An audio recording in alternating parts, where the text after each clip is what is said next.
Hi, I'm going to be looking at a new chair today, temporarily possibly. I'm going to be reviewing this Kymco K-active. One of the reasons I wanted to do a review about this chair is because when I looked on the internet, I could not see any reviews for this chair, written or otherwise, and so there wasn't really a lot of feedback about this chair.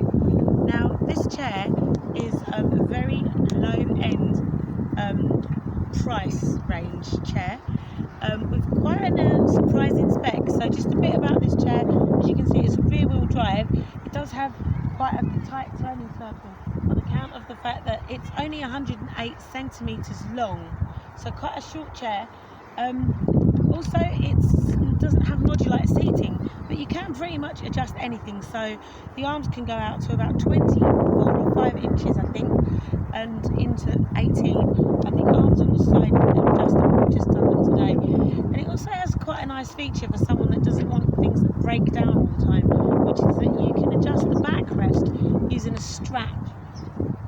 Just a bit like the Fox, the basic Fox, I suppose, but perhaps a little bit less flimsy than the Fox. I've got a bit of comfort seating in. My needs have changed slightly, so I actually feel more comfortable in this chair than I would have done, say, a year ago. The seat I have on as well is quite shaped, so I'm being held in quite nicely. But you probably noticed that you do get, you can put manual tilt on the Kymco, and so that will help a lot of people like myself who have like low level of core muscles and need a little bit of tilt, and then obviously you can recline the back separately. So I've got to say, for a very basic chair of the kind of Fox range, this is quite an impressive chair. So you can see it has quite big front casters and quite big wheels. So needless to say, we're going to drive along a little bit later in my favourite place, the nature reserve. I'm just going over some dry bracken here. It's kind of a sunny day, so we're not really going to be getting a sense of what it's like to drive in some of the more challenging territories, but I did take it in the sand pit last night and it didn't do too bad. Just a couple of features about this basic chair that you wouldn't really expect to get on a basic chair. One is the lights. You can actually have full beam lights, which you can't see right now probably because of the sun.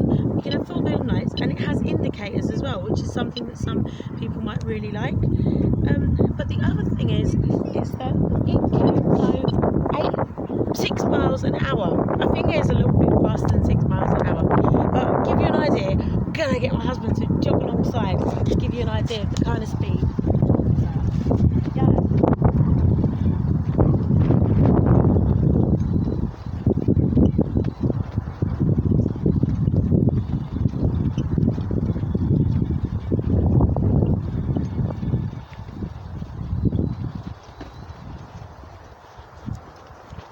Okay, so he's having difficulty catching up with me, and as you know, I often come to this nature reserve to show like the capacity of certain chairs.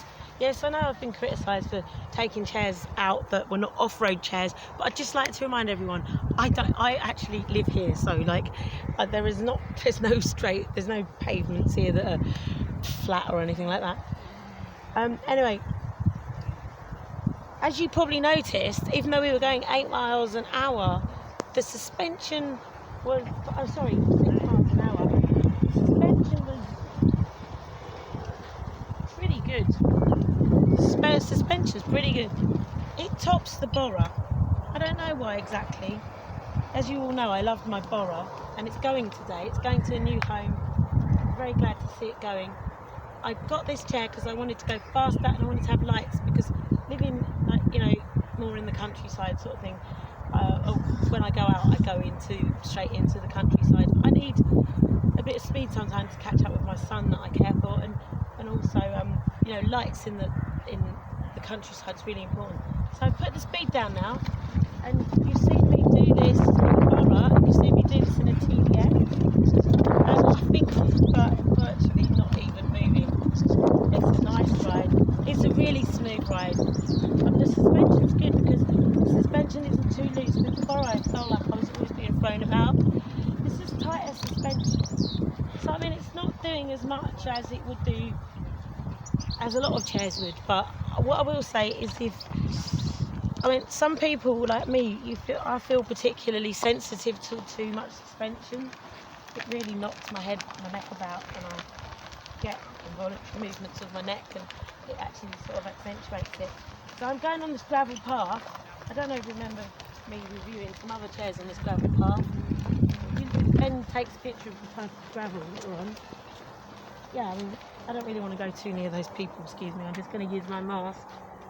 I'm going to do that gravel bit again. So, it's not like the worst path in the whole world. But I mean, yeah, for nice country walk or whatever. Going over some tree roots here.